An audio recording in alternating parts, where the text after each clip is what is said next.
გამარჯობა. უბრალოდ არანაირი მტკიცებულება ხელში არ მიჭირავს. მხოლოდ Facebook-ის საშუალებით ვიგებ, რომ ძაღლებს ცოცხლად წვანენ. არ ვიცი ეს რამდენად მართალია, მაგრამ ეს თუ მართალია, ღმერთმა არქნას. ბიჭო, რა დედამ გაგაჩინათ? ან საერთოდ ადამიანის ნაშიერები ხართ კაცო?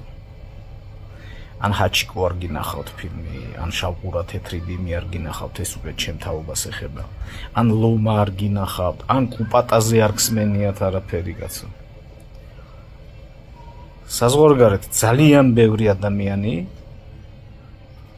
ამას სრული სერიოზულობით ვამბობ და არ ვაჭარბებ, მაჩვენებენ ხოლმე რაღაც ვიდეოებს, საზოგადოებრივ ტრანსპორტში რომ შვიდად წვანან და მგზავრებთან ერთად სიცივეში, მაღაზიებში, შესასვლელებში რო წვანან და აღფრთოვანებულები არიან და ერთადერთი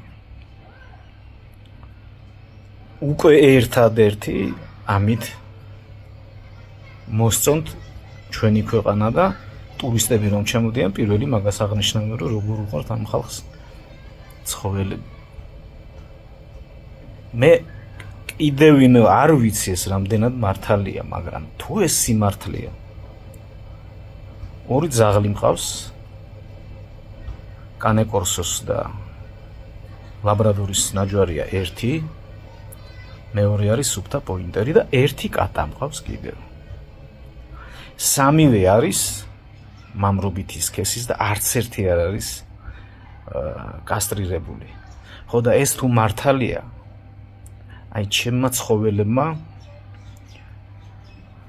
აღარ გავაგრძელებ რა. აღარ გავაგრძელებ და ღმერთმა არქნას ეს მართალი იყოს. წარმოუდგენელი ფაშიზმია, ეს არის ფაშიზმი. გიტლერსაც კი უყვარდა ძაღლები და ცხოველები და პირველი მაგან აკრძალა ვივისექცია, ანუ ცდების ჩატარება ძაღლებზე. ვინ ახართ, საიდან მოხვედით? ვინ გაგაჩინათ საერთოდ ადამიანმა? არა, თქვენ ადამიანები არ ხართ რა. ძაღლი არის ადამიანის მეგობარი და არა ქოცის. არ ვიცი რა.